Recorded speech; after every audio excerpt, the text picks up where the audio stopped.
और जब व्यक्ति के अहंकार पर चोट लगती है तो व्यक्ति पैतरा बदलता है, नए नए तरीके अपनाता है। और रावण ने सोचा कि मेरा अपमान जनक ने किया था और मैं ये खड़ा उन्हीं के राज्य में ले जाके जमीन में गाड़ दूंगा। और यही किया उसने, गाड़ दिया। जब गाड़ दिया तो 12 साल तक सूखा पड़ा, अकाल पड़ गया। लेकिन राजा जनक बड़ा मंत्रणा किए, बहुत लोगों के पास गए, लेकिन फिर भी कुछ भी निवारण नहीं मिला। फिर अपने गुरु के पास जाते हैं और पूछते हैं, तो उनके गुरु ने कहा कि मेहनत करो, संघर्ष करो, कृषि बनो, किसान बनो, हल चलाओ। और जब हल चलाओगे, पसीना निकलेगा शरीर से, तभी कोई समाधान होगा। सजनों, कोई भी समस्या हो, बड़ी सी बड़ी मीटिंग हो जाए, बड़ी सी बड़ी व्यवस्था बन जाए, लेकिन अगर व्यक्ति आलसी है तो कभी सक्सेस नहीं हो सकता है, किसी भी फील्ड में हो। लेकिन वही फिर व्यक्ति कुछ नहीं है लेकिन वो मेहनती है, वो सब कुछ अपने जीवन में प्राप्त कर लेगा। तो सजनों, जो जनक थे वो सारे सोने को इकट्ठा करवाते और सोने के हल बना, 2 बैल लाए गए, उनकी पूजा हुई बहुत विधि विधान से। और उसके उपरांत वो जमीन को जोतने लगे। जैसे जमीन को जोते तो उस समय रानी भी थी उनके साथ, सुनैना और जनक, और उसी घड़े से जाके हल टकरा गया। जब टकराया तो हल वहीं रुका। और जब देखा गया उस घड़ा में से एक दिव्य कन्या प्रकट होती हैं, जिनका नाम जानकी था। समय का अभाव है, मैं थोड़ा जल्दी चलूंगी। सजनों, जानकी जब जिस समय वो जमीन से निकलती हैं, उसी समय पूरी प्रकृति प्रसन्नता से ठंडी ठंडी हवा चलने लग गई, मेघ आपस में गर्जना करने लग गए, चहुओर बिजली चमकने लग गई और बहुत ही तेजी से बारिश होना आरंभ होता है। सजनों, जब भी कोई दैवी शक्ति आपके घर में आती है, जन्म लेती है, आजकल तो पवित्र आत्माएं आ ही नहीं रही हैं, वो आ ही नहीं रही है, डर है उनको, क्योंकि माता पिता का ही मन इतना कलुषित है, तो बच्चे को क्या संस्कार देंगे। भैया ने उस दिन संस्कार कराया।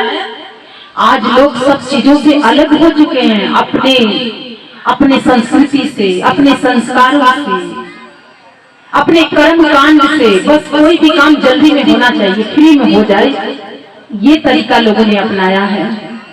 और सजनों, जब खूब बारिश हुई, पूरे लोगों ने नहाया। जहाँ 12 साल तक बारिश नहीं हुई थी, सोचिए बहुत बड़ी बात है।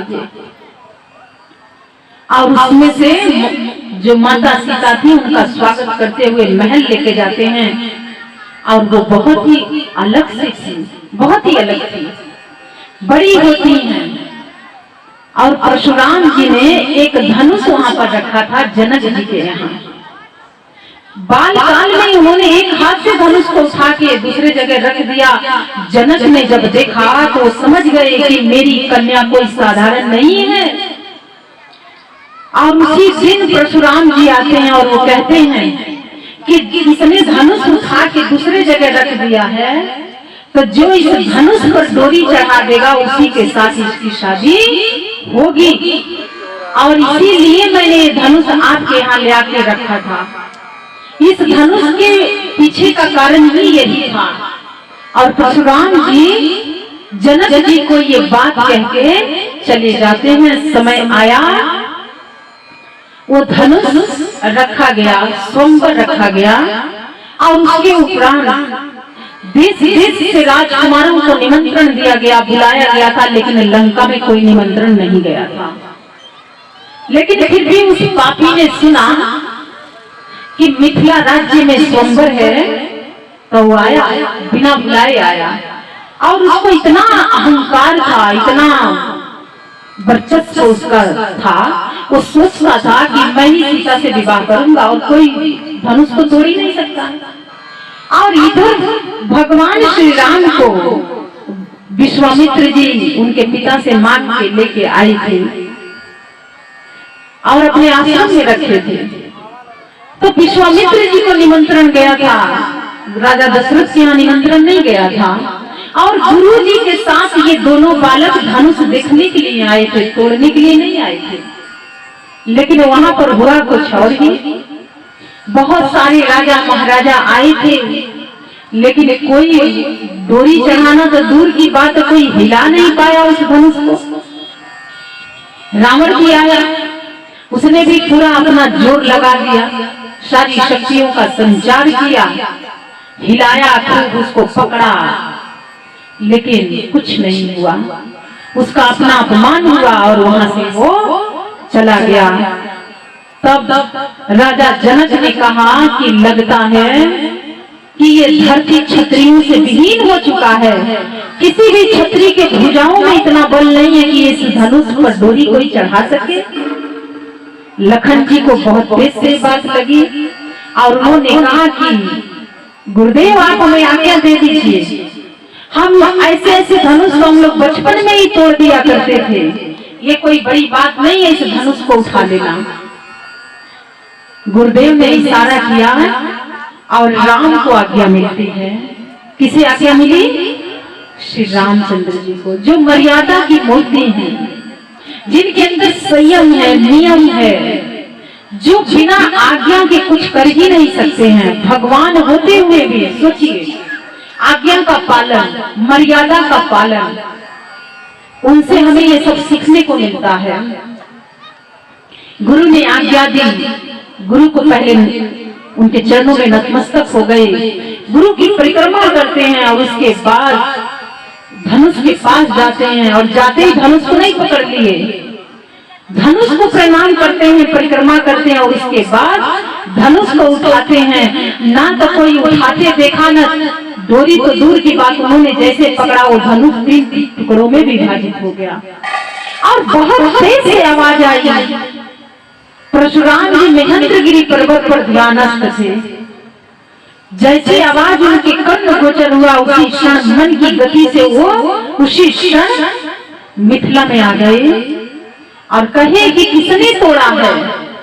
अब जो लोग, जिन लोगों से हिला भी नहीं था, वो बड़ी मन ही मन प्रसन्न थे कि भला हुआ कि हम लोग नहीं फंसे। और परशुराम जी के हाथ में तो एक फरसा होता है, वो बात नहीं करते हैं, फरसा बात करता है। सब बड़े खुश थे कि यही लोग आज मारे जाएंगे, बचेंगे नहीं। होता है जब कोई व्यक्ति विपत्ति में होता है तो दूसरी पार्टी के जो लोग होते हैं बड़े मजे लेते हैं, होता है ना। ऐसे वहां भी हो रहा था। भाई वो तो भगवान है, उनको कौन मार सकता है। लेकिन स्थिति संभल गई और भगवान ने कहा आप बड़े हैं हमसे। देखिए झुक जाने में कुछ जाता नहीं है, झुकता वही है जिसमें जान है, अकड़े रहने मुर्दों की पहचान है। जिसके पास कुछ होता नहीं है वो बहुत अकड़ के रहता है, बड़ा अकड़ के बात करता है। लेकिन जिसके पास कुछ होता है वो विनम्रता से रहता है, झुक के रहता है। तो सचमुच भगवान श्री राम ने कहा कि मेरा नाम तो छोटा सा राम है, लेकिन आप तो परशुराम हैं, हमसे भी आप बड़े हैं, लेकिन मैं आपके दास हूँ, छोटा सा मेरा नाम राम है। इतना ही में परशुराम जी को सारी बात समझ आ गई और उन्होंने कहा कि ठीक है, आपने तोड़ा है तो ये धनुष मैं एक और दे रहा हूँ, इस पर तीर का संधान करिए। और भगवान श्री राम ने तीर का संधान किया और कहा कि बताइए मैं इस किस दिशा में छोड़ूं, क्योंकि अब तो मैंने संधान कर दिया है। तो परशुराम जी ने कहा कि हमारे पुण्य लोक पर छोड़ दीजिए, जो जीवन भर मैंने पुण्य किया है। सज्जनों, आप जब सत्कर्म करते हैं, आप जब ज्ञान दीक्षा प्राप्त करते हैं, उस दिन से आपका हर एक कर्म पूजा बनने लग जाता है। आपका एक पुण्य लोक अलग से तैयार होता है और इसीलिए जब भी बुरे समय आता है तो वही पुण्य आपकी रक्षा करता है और आप जो बोलते हैं वो सत्य होता है। उन्होंने कहा हमारे पुण्य लोक को नष्ट कर दो और भगवान श्री राम ने वही किया, उनके पुण्य लोक पर संधान किया, उनका वो जो पुण्य का लोक था नष्ट हो गया। और इधर सीता जी के, जो सीता जी हैं उनके संग जनक सुता संग नाता जोड़ा। जनक सुता संग अर्थात जनक की पुत्री के साथ उन्होंने विवाह किया और वहां से कहाँ आते हैं? अयोध्या। अयोध्या में जब आते हैं तो जानते वहां भव्य स्वागत हुआ और सिर्फ सीता जी का विवाह नहीं, उनको और भाइयों का भी विवाह हो गया। और उसके बाद कौन जानता है कि बड़ा खुशी का माहौल है, लेकिन कब कैसा समय आ जाए कोई नहीं जानता है। एक दिन वनवास हो गया। वनवास जब हुआ तो उन्होंने सहर्ष स्वीकार किया, कोई शिकायत नहीं किया। पत्नी का वनवास नहीं हुआ था, भाई का वनवास नहीं हुआ था, लेकिन ये दोनों लोग उनके साथ चले गए। जब चले गए तो जानते हैं पैदल गए थे भगवान श्री राम। आप सोचिए, धूप में, गर्मी में, बरसात में, पेड़ों के नीचे रहना, जंगल में रहना, और वो भी 14 सालों तक, ये आसान है क्या? आप 4 दिन से आ रहे हैं तो कैसी हालत स्थिति हो गई है। और सोचिए, जिन्हें ना तो भोजन मिल रहा है, न कुछ कंदमूल मिल रहा है, वही कंदमूल खा के जीना है, न नहाने के लिए कोई पानी, न कोई घर। बारिश हो रही है तो पेड़ों के नीचे, घाम हो रहा है तो पेड़ों के नीचे। सोचिएगा, मैं तो सोचती हूँ तो मेरे रोग रोग में दर्द होता है कि ईश्वर होते हुए भी, परमात्मा होते हुए भी मनुष्य के लिए इतना उन्होंने संघर्ष किया कि शायद मनुष्य कभी कुमार्ग के रास्ता पर ना जाए, मेरा जीवन देख ले। लेकिन सजनों, इसलिए दुख होता है कि इतनी बार लोगों ने कथा सुनी, इतनी कथा भी हो रही है, लेकिन वो कथा व्यथा बन के रह गई, जीवन में वो कथा उतरी नहीं। सचमुच, आप घरों में रहते हैं, एसी में रहते हैं, कूलर में रहते हैं, पंखा में रहते हैं, कितनी गर्मी होती है, बरसात कैसी भयानक होती है। सोचिए, वो तीनों लोग बन गए हैं, भीषण गर्मी, भीषण बरसात, भीषण ठंड, और तन पर एक ही वस्त्र है, दूसरा कोई वस्त्र भी नहीं है। सोचिएगा, जाइएगा कभी एकांत में बैठिएगा, जब जीवन में ये लगे कि कुछ नहीं बचा है तो बस भगवान श्री राम की तरफ देख लीजिएगा, आपको सब कुछ समझ आ जाएगा। और सजनों, ऋषि मुनियों के पास गए, ऋषि मुनियों की सेवा किए। ये नहीं कहे कि हम भगवान हैं जी, हम गुरु हैं जी, ये नहीं कहे। ऋषि मुनियों के साधु संतों के पास गए, उनकी सेवा किए, उनसे उन्होंने ज्ञान प्राप्त किया, उनसे उनकी शक्तियां प्राप्त किए। कहते हैं कि सेवा ऐसी मंत्र है जो सबका मन हर ले, परमेश्वर भी मुंह मांगे फल दे। आप किसी को पैसे पर नहीं कुछ प्राप्त कर सकते हैं, लेकिन आप किसी की सेवा करेंगे, वो व्यक्ति ना जाने क्या आपको दे देगा, बिना कहे देगा, मांगने की भी आवश्यकता नहीं पड़ती है। और यही कारण था, भगवान श्री राम को धर्म की स्थापना करनी थी, तो वो जानते थे जो ऋषि मुनि जंगलों में हैं, कितने कितने वर्षों से समाधिस्थ होते हैं, उनके पास बहुत सारी शक्तियां हैं, और मुझे उनसे प्राप्त करना है। क्या आकर के मिलता है कुछ? आदेश से मिलेगा, कोई आदेश दे, बताए ये करना है, सामने वाला जो देना होगा ना वो भी नहीं देगा। साधारण से शब्दों में कहती हूँ, आपके घर में कोई आया है, आपके रिश्तेदार, और कहीं आपको भोजन बना के खिलाता है, नहाने जाते हैं वो आपको पानी भर देता है, आपका वस्त्र भी धो देता है, और रात्रि में सोते समय कहीं वो आपकी चरण सेवा कर देता है, और जब वो जाता है तो आप इतने खुश हो जाते हैं, और क्या नहीं देने के लिए सोच लेते हैं। गलत तो नहीं कह रही हूँ। किससे प्रसन्न हुए? किससे? उसके धन दौलत देख के कि उसके आचरण को देख के, उसके व्यवहार को देख के न खुश हुए, और जो नहीं देना था वो भी आपने दे दिया। तो सचमुच यही है, इस संसार में सेवा एक ऐसी मंत्र है जो आपको सब कुछ मिल जाएगा। कहते हैं, बिन मांगे मोती मिले, मांगे मिले ना भीख। बिना मांगे बहुत कुछ मिलता है, और जिस दिन व्यक्ति मांग लेता है ना, उस दिन भीख भी नहीं मिलता है। इसलिए सजनों, इन महापुरुषों से, इन महाहस्तियों से हम लोगों को बहुत कुछ सीखना है। और यही कारण था कि साधु संतों के पास भगवान श्री राम गए, उनसे कुछ पाने के लिए गए। उनसे कुछ सीखने के लिए गए। जब दो लोग आपस में मिलते हैं तो जब कोई अहंकारी होता है तो अपने में टर रहता है, वो अपने आगे किसी को समझता नहीं है, वो सोचता हम ही है यहाँ की मूल्य और कोई हो नहीं सकता है। लेकिन सज्जनों किसी को सीखना होता है तो हाथ जोड़ के बात करेगा, क्योंकि वहां से उसको कुछ सीखना है। मैं आपके इस गांव में आई थी, बहुत कुछ सीख के जा रही हूँ आप लोगों से। आप लोगों को क्या लगता है कि हम आपको सिखाने आए थे? नहीं, हमने आरंभ दिन प्रवचन में कहा था कि हम आपसे सीखने आए हैं, हम आप कुछ सिखाने नहीं आए हैं। सज्जनों, आप लोगों के जीवन से, आप लोगों के घर परिवार से, आप लोगों के रहन सहन से बहुत कुछ सीखने को मिलता है। अब हम लोगों ने तो घर नहीं बसाया है ना कि हम लोग सीखेंगे, आप लोग ही हमारे घर परिवार है, आप लोगों से अच्छा बुरा सीखा जाता है। कुछ अच्छा है तो वो भी, कुछ बुरा है तो वो भी, कुछ खट्टा कुछ मीठा व्यक्ति सीखता है। सीखने के लिए जीवन बना है, सिखाने के लिए नहीं बना है। और जिस दिन व्यक्ति शिक्षक बन जाएगा उस दिन भयंकर गलती हो जाएगी। इसीलिए शिष्य का धर्म ही यही होता है कि उसको जीवन पर्याप्त सीखना है। सिखाता गुरु है और सीखता शिष्य है। तो जो शिष्य होता है वो अपना धर्म और अपना कर्म कहीं भी रहेगा याद रखता है। जैसे भगवान श्री राम ने याद रखा, वन में हैं लेकिन पत्नी साथ में है, भाई साथ में है, लेकिन शारीरिक श्रम करते थे, मेहनत करते थे। वो लोग भगवान में ध्यान चिंतन साधना ध्यान करते थे, ऋषि मुनियों की सेवा करते थे, उनकी आज्ञा का पालन करते थे।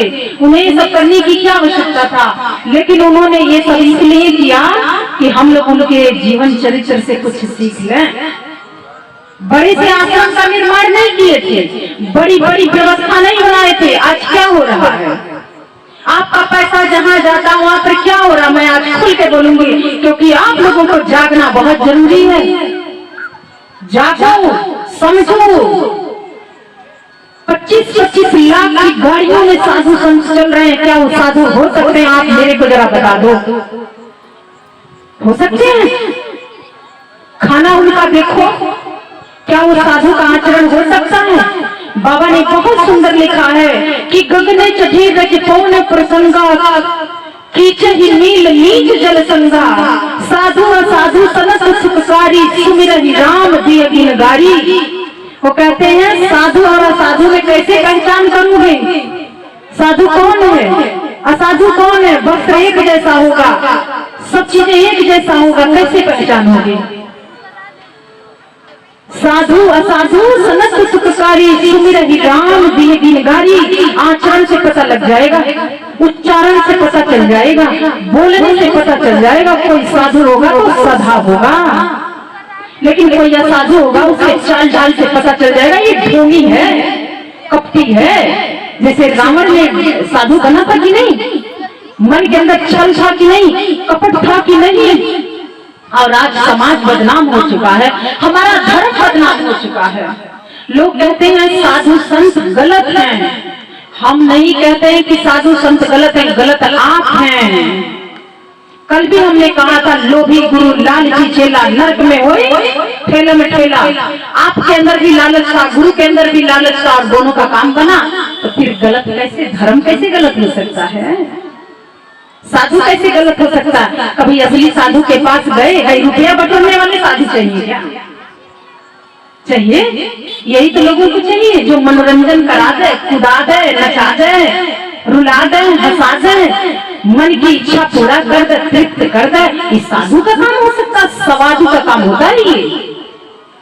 जैसे एक मिट्टी है, हवा के संग करती है तो गगन की ऊंचाइयों को छू जाती है, लेकिन वही मिट्टी जब पानी का संग करती है तो कीचड़ बन जाती है।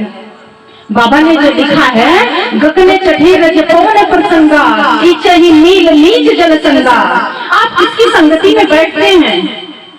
आप इससे क्या सीखते हैं? कि बहुत गहरा प्रभाव हमारे मन के ऊपर पड़ता है। संगत से गुण आत है तो संगत से गुण जात है।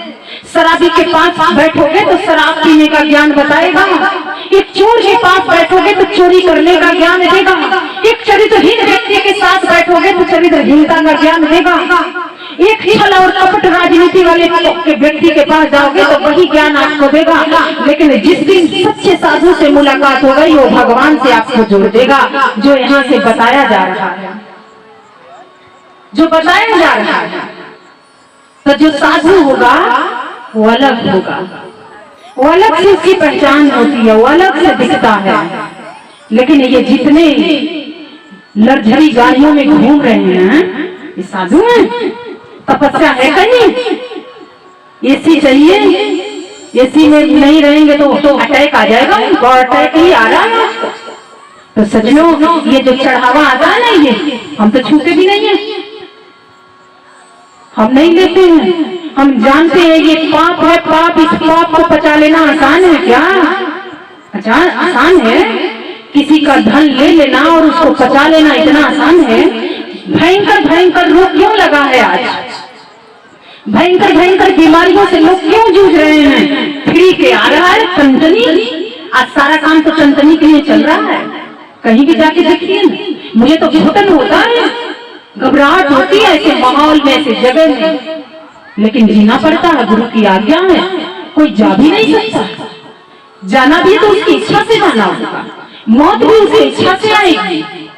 तो सज्जनों, आज धर्म दुकानें बन चुकी हैं, इसलिए मैं आपको जगाने के लिए आई हूँ। ये मत सोचिएगा कि हम आपसे कुछ मांगने आए हैं, नहीं, हम भगवान से मांगते हैं कि हे प्रभु, मुझे उतना देना, रोटी, कपड़ा और मकान, मुझे खाने के लिए रोटी मिले, रहने के लिए जैसा तैसा एक घर हो, आश्रम है, और शरीर पर 2 सेट कपड़ा हो, इससे ज्यादा नहीं। और मैं रखती भी नहीं हूँ, मैंने रखती हूँ 4 कपड़ा रखती हूँ, 2 मंच के लिए और 2 जहाँ रहती हूँ वहां पहनने के लिए, इससे ज्यादा हम कपड़ा भी नहीं लेके चलते।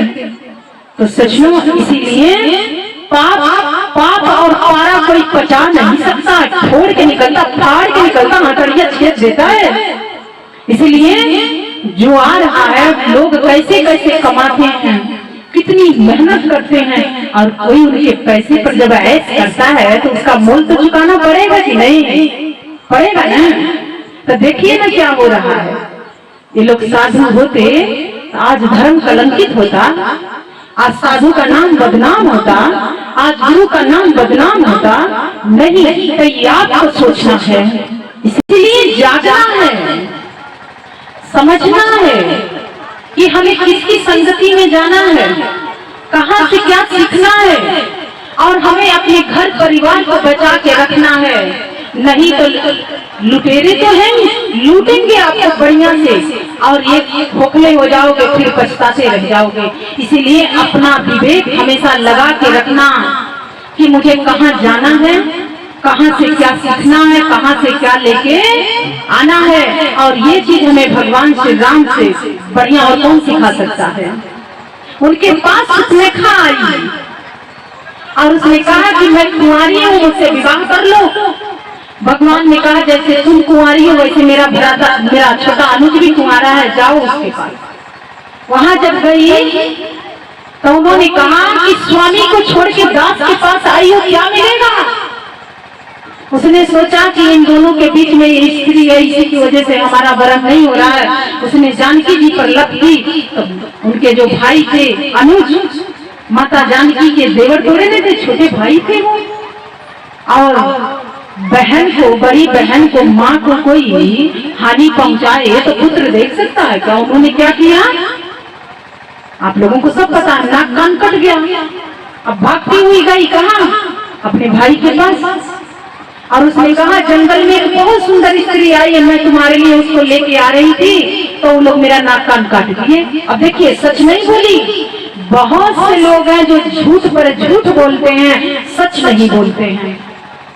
और सचनो रावण को अहंकार पर चोट लगी और उसने सोचा कि क्यों न मैं उस स्त्री को अपने पास लेके आऊं। अब देखिए अपनी मौत को कैसे लेके जा रहा है। सजनो, नारी ही स्वर्ग के द्वार खोलती है और नारी ही नरक का द्वार खोलती है। इसीलिए कहा जाता है कि जो अच्छे पुरुष होते हैं, सज्जन जो पुरुष होते हैं, वो पर स्त्री से बहुत दूरी बना के रखते हैं। बातचीत करेंगे लेकिन कुदृष्टि नहीं रखते हैं। पर स्त्री छुरी के सम्मान होती है। मौका मिलते ही गला काट देगी। इसीलिए जो अच्छे लोग होते हैं स्त्रियों के चक्कर में नहीं रहते हैं, वो अपना जीवन देखते हैं, अपना घर परिवार बचा के रखते हैं। लेकिन आज के समय में क्या है आप सब जानते हैं, अपनी पत्नी किसी को अच्छी नहीं लगती है, अपने थाली का भोजन किसी को अच्छा नहीं लगता, दूसरे के थाली का भोजन बहुत अच्छा लगता है। स्त्री और पुरुष में क्या भेद है? मेरे को तो आज तक नहीं बात समझ आई। अरे पुरुष पुरुष है, स्त्री स्त्री है, क्या अंतर है बताओ ना जरा मेरे को। फिर क्यों लपकते हो किसी और पर? एक गलती है, अपनी गलती को ठीक करो। नहीं ठीक करोगे तो फिर समय ठीक कर देगा। और रावण के साथ यही हुआ, वो भी लपकता था, सुंदर स्त्रियों को देख के लपकता था। आया, उसने सोचा मैं किसका रूप धारण करूं? राम का रूप धारण करता हूं। और जैसे ही उसने राम के बारे में सोचना आरंभ किया, उसके जीवन में पवित्रता, सात्विकता, सारी दैवी शक्तियों का आगमन होने लगा। उसने कहा नहीं नहीं, इसके रूप में मैं सीता का हरण ही नहीं कर पाऊंगा। फिर उसने एक कपटी मुनि का ध्यान किया, जो कहते हैं ना कि एक कपटी मुनि थे, बाहर से बड़े ढोंग रखे थे लेकिन अंदर से कपट था, प्रबंध था, छल था। और उनका जब ध्यान किया तो उनके जैसे बन गया। इच्छा शक्ति थी उसके पास, माया भी था। और जाके सीता जी के पास गया, लेकिन लक्ष्मण जी ने एक विद्युत रेखा खींच रखा था और उन्होंने कहा था कि जब तक हम लोग नहीं आएंगे इससे बाहर मत आना। सजनों, स्त्री के लिए आज भी लक्ष्मण रेखा होता है। जिस दिन उसने अपना दहलीज पार कर देती है और वो सोचती है कि मैं कुछ हूँ, मैं अपनी रक्षा कर लूंगी, मैं बहुत कुछ कर लूंगी, तो समझ लेना उन्हीं लोगों को गिद्ध और कौवा और जानवर मिलकर नोच देते हैं, नोच नोच के खा रहे हैं आज समाज में। वो ऐसे लोग सुपनखा ही हो सकती हैं, पूतना ही हो सकती हैं, ताड़का ही हो सकती हैं, जो किसी की बात नहीं सुनती हैं, किसी की बात नहीं मानती हैं। न तो पिता की आज्ञा में रहना है, न पति की आज्ञा में रहना है, न माता पिता की बात सुननी है। ऐसी बेटियां आज भी हैं समाज में, ऐसी पत्नियां आज भी हैं जो पति का नहीं चलता है, पत्नी का चलता है। तो समझ लीजिएगा कि उनको समाज नोचने में देरी नहीं लगाएगा। और सजनों, माँ जानकी के लिए एक लक्ष्मण रेखा था। आप लोग कहते हैं ना आदमी भी तो गलत करता है, वो आदमी है, आपको पता नहीं है पुरुष प्रधान ये भारत रहा है। वो कुछ भी करके आएगा, रात के 2 बजे भी आएगा तो आपके अंदर हिम्मत नहीं है कि आप पूछ लो कि आप कहाँ से आ रहे हैं। लेकिन आप अगर रात को 8 बजे आएंगे तो आपके ऊपर 50 प्रश्न लगाए जाएंगे, 50 सवाल खड़े किए जाएंगे, क्योंकि वो आदमी है, पुरुष है। वो गलत भी करके आएगा तो फिर ठीक है, घर का लड़का है, घर का बेटा है। तो सजनों, ये आज से नहीं बहुत पहले से चला आ रहा है। और सजनों, स्त्री को जानते हैं लोग हीन भावना से देखते हैं। हम कहते हैं, हमारा वेद कहता, हमारा पुराण कहता, हमारा ग्रंथ कहता है कि जो पुरुष को जन्म दे सकती है वो नारी कमजोर कैसे हो सकती है? मैं आपसे पूछ रही हूँ, पुरुष को जन्म तो एक स्त्री ही न देती है, एक नारी ही न देती है। और सजनों, यही भूल रावण ने किया। उसने सोचा कि अबला है, पर ये नहीं सोचा कि वो सबला है, सारी शक्तियों से पूर्ण है वो नारी। और उस पे उसने हाथ डाला, उठा के ले गया, अपने मौत को लेके गया। और जानते हैं बहुत प्रयत्न किया गया, भगवान श्री राम ने बहुत शांति प्रस्ताव रखा, लेकिन कोई भी शांति प्रस्ताव उसने नहीं स्वीकार किया। और उसके उपरांत महासंग्राम हुआ और उसके कुल का सर्वनाश हुआ। उस सर्वनाश के कारण एक नारी थी। सचो, इसीलिए अबला नहीं वो सबला है। अगर वो अपने आप पर आ जाए तो क्या नहीं कर सकती है। तो सजनों, जो पुरुष को जन्म दे सकती है तो क्या वो अपनी रक्षा नहीं कर सकती है? लेकिन हाँ, कुछ मर्यादा है इस समाज में और मर्यादित रहना ही चाहिए। जहाँ आपका स्थान है आप रहिए, जहाँ आपका स्थान नहीं है वहाँ मत जाइए, मैं यही कहूँगी।